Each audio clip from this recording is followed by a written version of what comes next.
was.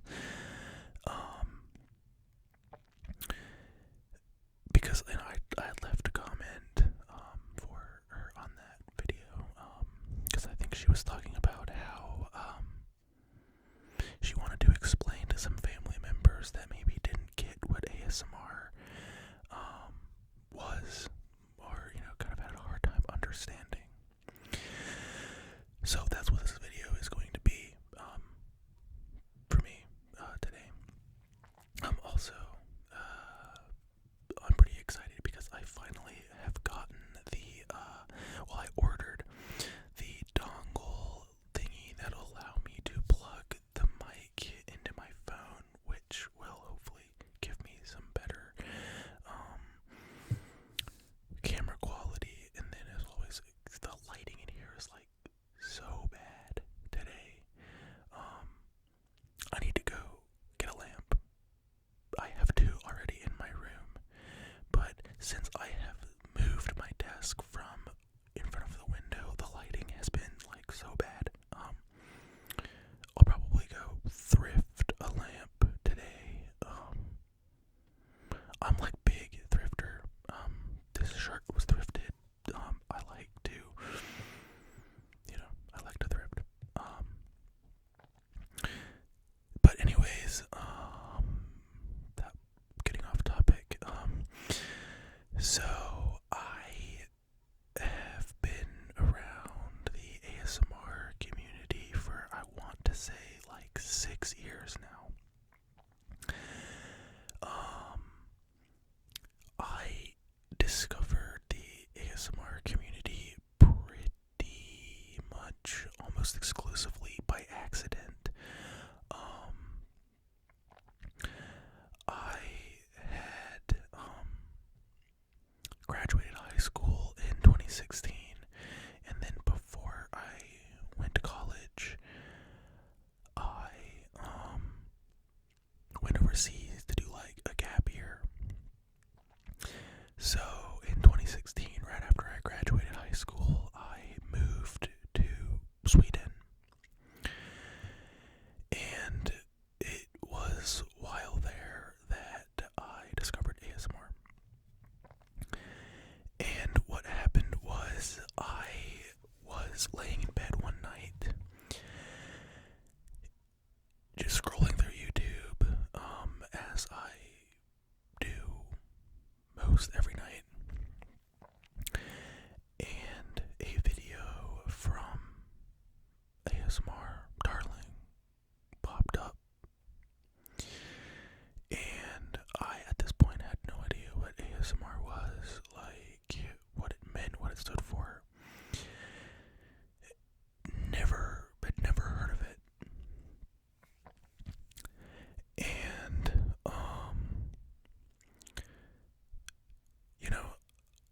I'm always like curious. Like, I'll just click on random videos on YouTube as they pop up recommended if it looks interesting to me, just to see what the video is all about. So the Darling video popped up. I was like, oh, this looks like an interesting watch. What the heck, right? Clicked on it, and the rest is history. Yeah, I mean, that's the short version. But that's basically what happened. I immediately was like, whoa, why am I so relaxed right now? And it just knocked me out, like, instantly.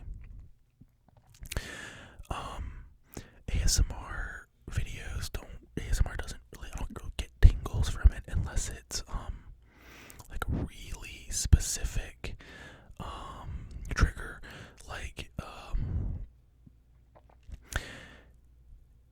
it has to be something like somebody with like a plastic brush, like rubbing the mic or something, because then it like feels like somebody's like scratching the inside of my head. That's like the only time I'll ever get tingles. But what ASMR does for me is that, like, it just puts me to sleep, like, so fast. I'm just like instantly relaxed.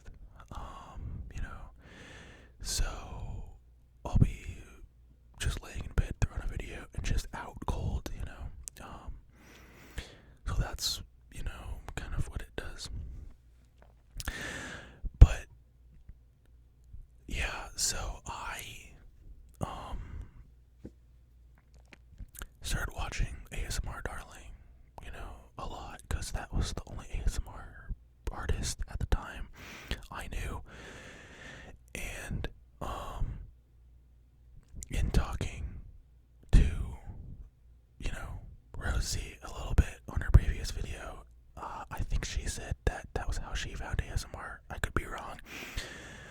But she, like, mentioned that so many people, like, which is wild, how so many people, maybe it was somebody else on her video that said that's how she found ASMR too. It was like through ASMR Darling. But all that goes to say is, like, I really feel like ASMR Darling was like the gateway for a lot of people to discover ASMR. For some reason, she was at the time, I guess, the most had the most publicity. Even though, like, she didn't even have the most subscribers. But like, so many people are like, oh yeah, I remember, like, watching ASMR Darling.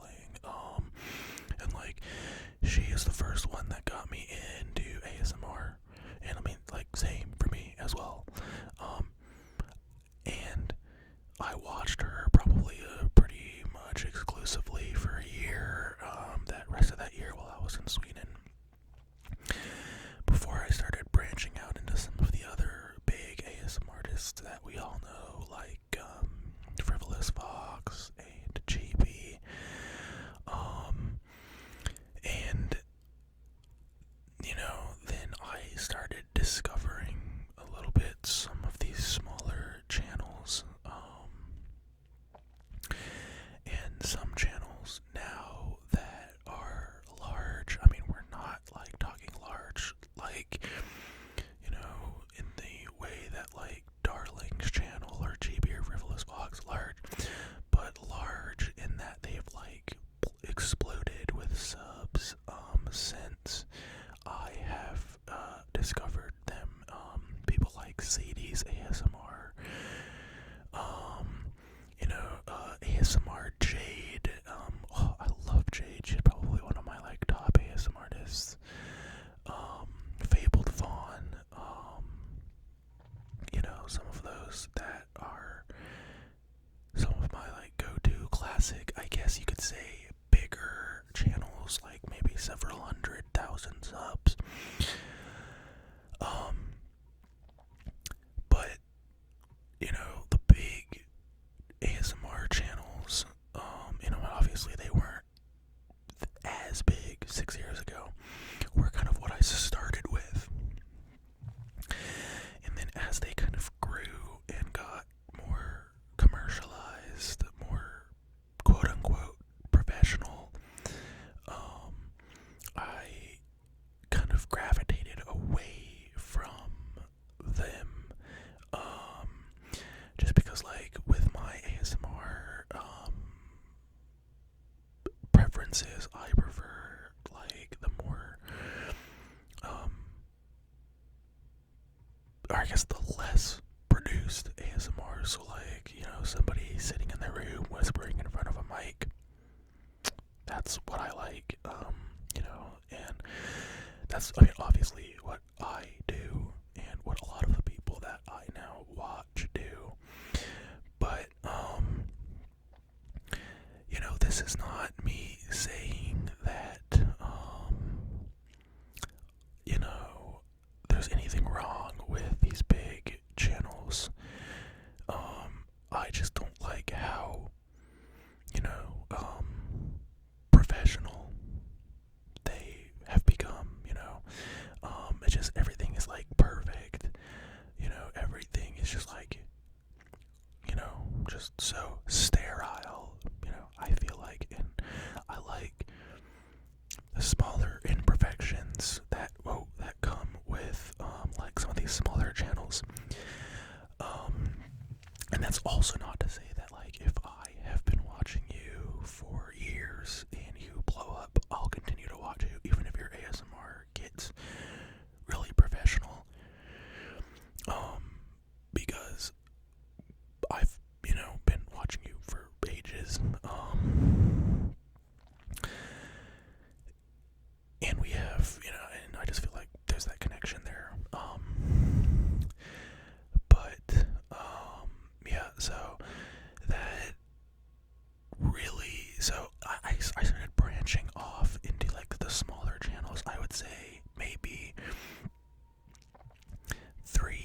so years into my like ASMR like journey, I guess. And I as I started kind of discovering more channels, kind of watching videos led down the rabbit hole, obviously, because you get recommended more and more content, as you watch more videos. And I, kind of quickly stumbled into that really small ASMR community, especially after creating this channel. But I'll talk about more of that later. I stumbled onto a few creators that actually no longer make videos, unfortunately. One of my favorites in particular was Highly Sensitive ASMR. She renamed her channel to Blue Passion ASMR. Alicia from Blue Passion ASMR created videos for a while and was like probably my top ASMR artist before literally disappearing. She actually became a mother, had a kid, and then I think that she just left to go take care of her child, which is, great. But yeah, I was mentioning on Rosie's video that, I've been around the ASMR community for a while now. And, I've seen some of my favorite creators over the years disappear and either delete their channel or just abandon the channel completely and never post on it again. And when it's a creator that you've been watching for a while, it's always a little bit sad. Oh, sorry, that wasn't too loud. It's always a little bit sad, and when they just up and leave like that. And also, it kind of leaves you wondering, like, okay, obviously this is a person with their own life outside of what you see on YouTube.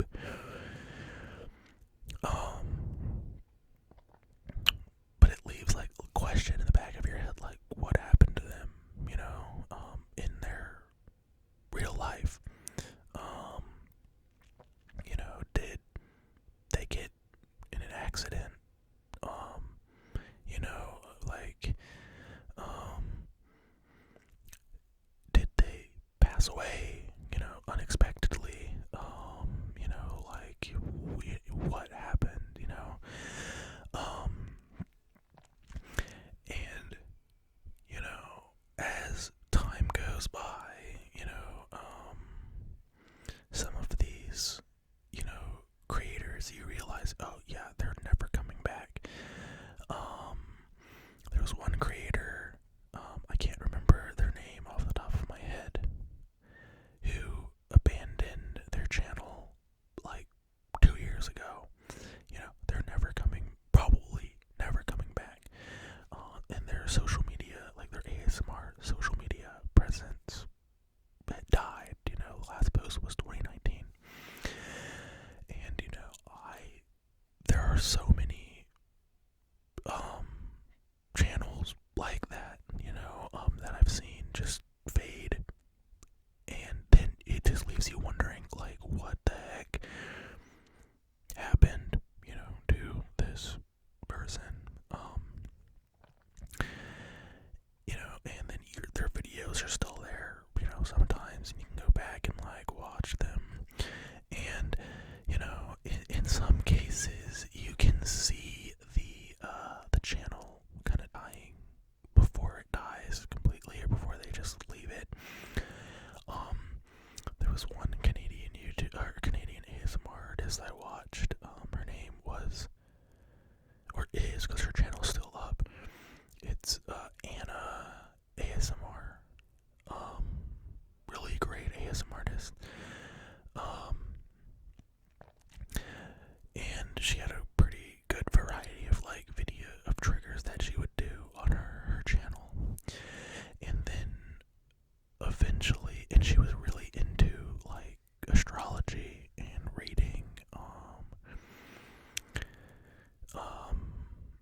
that's not to say that, like, if you find your niche, like, you can stick to it. Like, there are ASM artists that I watch that do, pretty much exclusively one trigger, and people love them for it. But Anna just completely stopped doing any sort of other trigger videos, and was exclusively doing horoscopes. And, people in her comments were like, hey, what's up? Like, can you do something else? Yada, yada, yada. Like, what happened to, like, all the other video ideas and triggers that you were doing and stuff. And then, like, 11 months ago, she just stopped posting. And so I'm not saying that, like, that's necessarily a bad thing if you find your niche. But, I feel like, if you're doing, like, a wide variety of triggers, people like them. This is just for me. Excuse me. Obviously probably not everyone shares my opinion. But then, you start just doing same videos over and over and over and over for months. In my opinion, like, that kind of signals you're getting burnt out. That you kind of maybe don't want to do ASMR anymore, or maybe you're just not, feeling, like this is what you want to do. And if that's the case, that's totally fine, but it's sad. Excuse me, it's sad to see creators, kind of just disappear.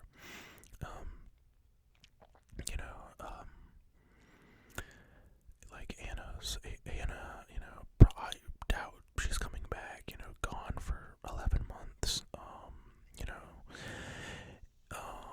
and then I remember the other one, ASMR Kitten, she was like in college in Florida, and she said that, like, on all her videos, gone for like 2 years, probably not coming back. And so some of these people, like, over the years that I've, like, really, enjoyed watching, have just disappeared. And, it's always, like, a mystery, unless they tell you, like, what happens. But usually they just stop posting. And, in that way, I think that the ASMR community is, really alive. It's like its own little ecosystem. You have creators always popping up, the little babies like my channel, creators, dying. Like, as in they abandon their channel or delete it or stop posting, whatever. And so it's a cycle. And, for me, that's part of what makes the ASMR community so unique and special. Like, you might have a favorite creator, they disappear one day, and, you're like, well, okay, you move on from that. Find other people, as your tastes differ, and, change your ASMR, favorite triggers. You start watching different people. You stop watching other people that, maybe you liked them before. And so it's all really unique and cool, and I, like, love being a part of the community. But that's just my little rant about, not really rant, yeah, rant about ASMR and the YouTubers I've really liked over the years disappearing, and that little twinge of sadness that it brings me every time I see somebody pop back up, or I remember somebody that I used to really enjoy watching who no longer posts. But yeah, so been around the ASMR community for years, and so this channel has kind of just been a natural outgrowth of my love of ASMR, and really the joy and relaxation and ability to sleep that it has brought to my life. I've been taking from and watching from and enjoying the community for so long that I just wanted to be able to give back. And so that's really what this channel is. I started this channel, I think, like I said, a year and a half ago. I was working an internship that was immensely boring. I didn't have much to do, and I had my own office. And my boss would give me like these tasks to do that would like take me half an hour, and then I'd have the rest of the day like to either work on school, because I started this channel during my senior year in college, to either work on homework or to do social, or to browse social media, or to record ASMR. And so I was like, well, I really enjoy ASMR. Let's just start a channel. I'm like sitting here for like 8 hours a day doing nothing, and at the time I didn't have very much school work to do. I was doing my internship full time and then taking like one class, which was like 2 days a week. And so, I was like, why not? So I started it. And if you, have been around my channel since the beginning, or even have gone back and watched some of those older videos, where I'm not showing my face, and I'm like in that like beige room with like the map in the background, that was ASMR videos recorded in my office at work while I was, at my internship. Yeah, so, whatever.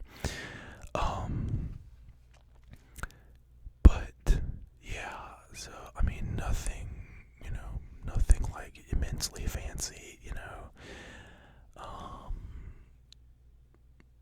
for reasoning for starting this channel. Just the desire to give back, combined with boredom at the time. Since then, though, this channel has really grown into something that I enjoy doing, and something that I want to continue to do. And kind of the tiny little community that we've built on here is just amazing to me, and so I really just appreciate and love each and every one of you who watches and comments on my videos. I really do this for you guys. So